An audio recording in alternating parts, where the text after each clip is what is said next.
Hello guys, it's Holly. Welcome back to the channel. So, I recently had some more blood tests done last week. Early last week, I had some more blood work done to try and figure out why I've been having so much trouble losing weight and why I have in fact been putting on weight over the past year. And so, ultimately, I had every test you could think of.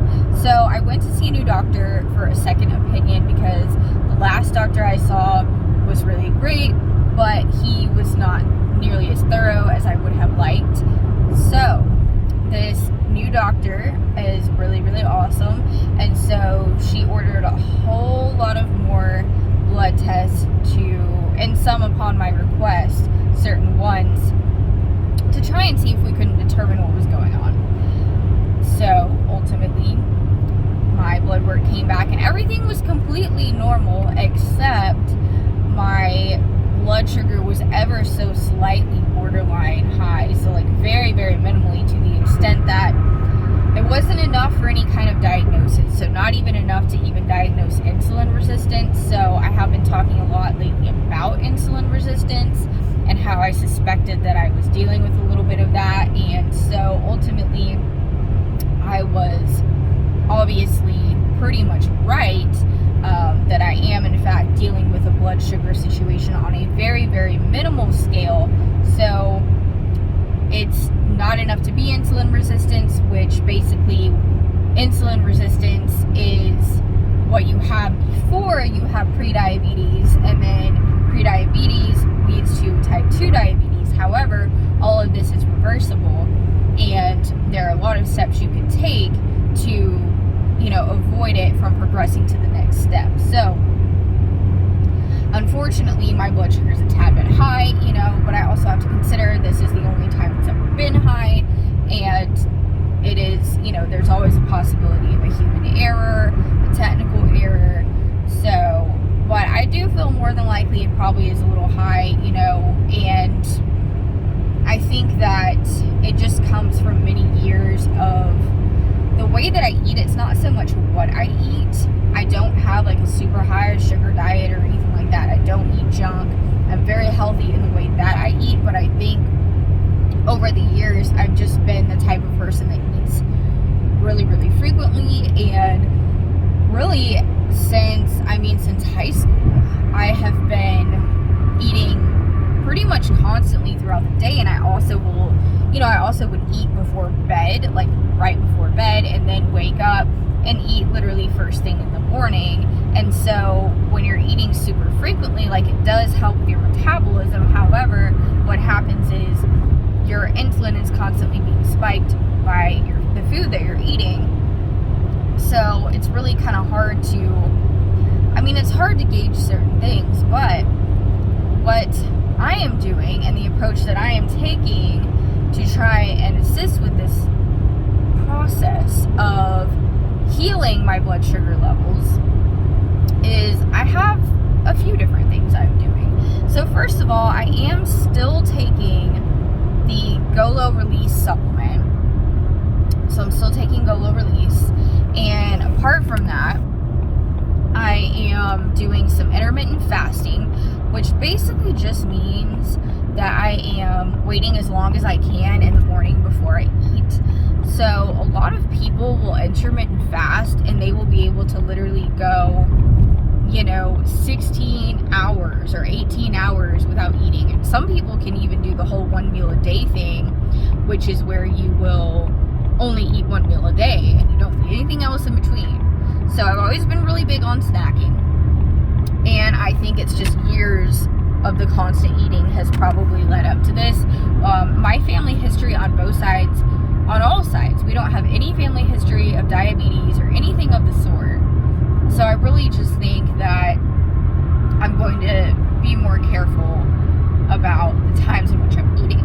So I've been doing the GOLO diet for the past 2.5 weeks, I'd say. So basically that's where you just eat 3 balanced meals a day, and then you take the GOLO Release capsules at every meal, and that helps you with your blood sugar levels, helping keep them stabilized and things of that nature, along with other benefits. So So I have been doing that.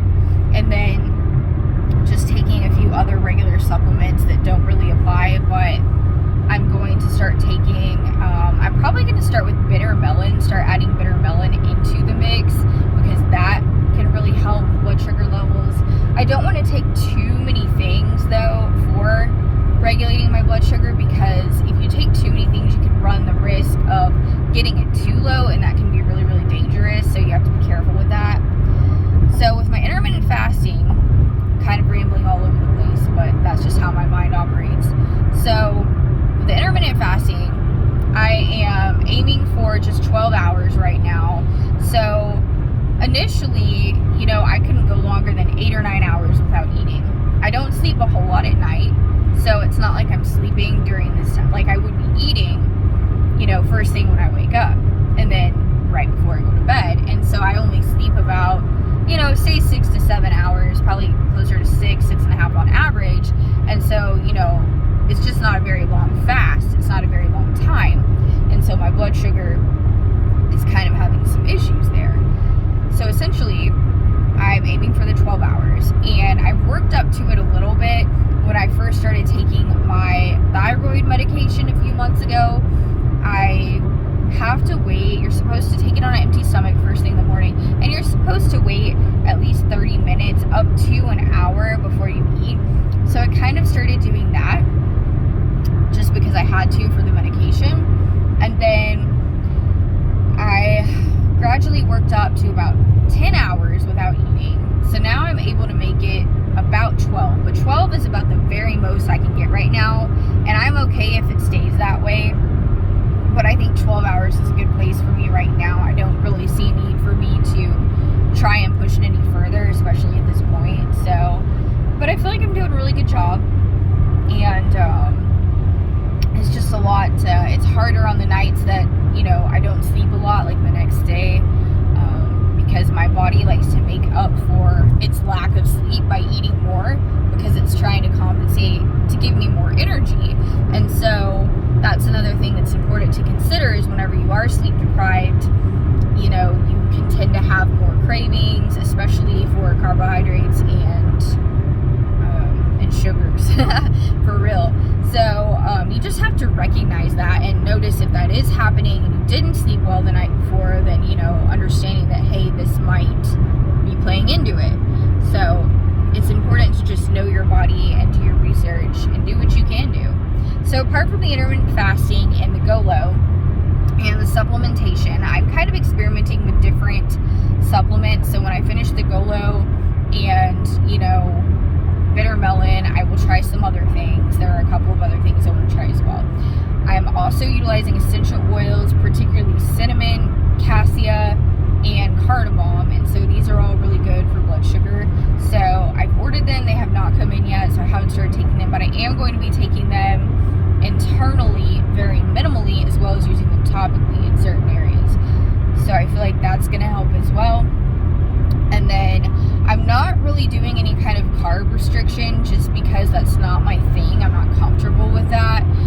My body has always required a pretty high carb diet, and by high carb I don't mean everything's going to be carbs.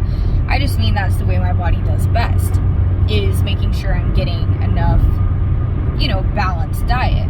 So some people can do the low carb. I've never been able to do well on a low carb diet.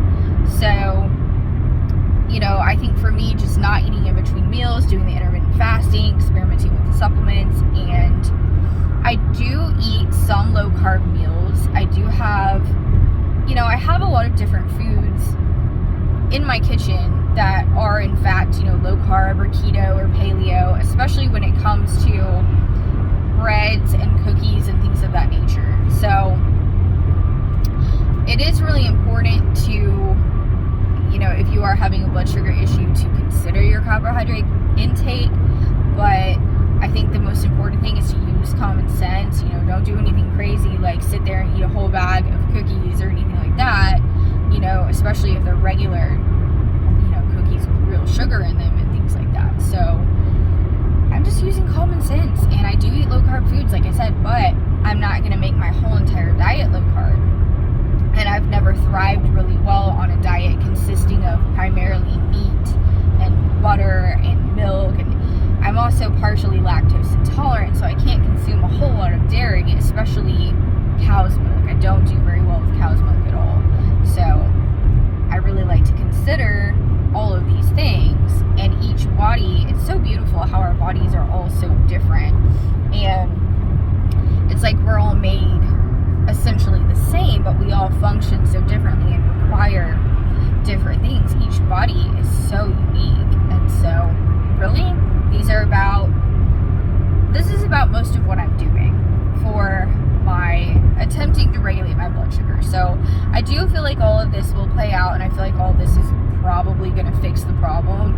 So I'm also going to experiment with the carnivore diet, but I doubt that I will make it more than a day or two on that diet. So we will see what happens. But the carnivore diet is just where you basically eat nothing but animal products, and I don't feel like it's healthy by any means, but I think if, you just experiment with it and you're just going to do it for a few days or whatever, I think that's okay. So I am going to try it and just see what happens, and I will do a specific video on the carnivore diet later on as well. And I will do another video on intermittent fasting. So intermittent fasting, has gotten to be all the craze lately, and I feel like it can sometimes be kind of overrated because I feel like everybody's different. And I don't feel like it's healthy for everybody to go, 16 or 18 hours without eating. It depends on who you are. And it's like I always tell people, if you are a super active, super busy person, you're not sedentary to any extent, you're going to need more food, and you're going to need it more frequently. And that's just the bottom line. Your body needs more energy. It's just as simple as that. And so I feel like it's important to consider, your body, how you feel.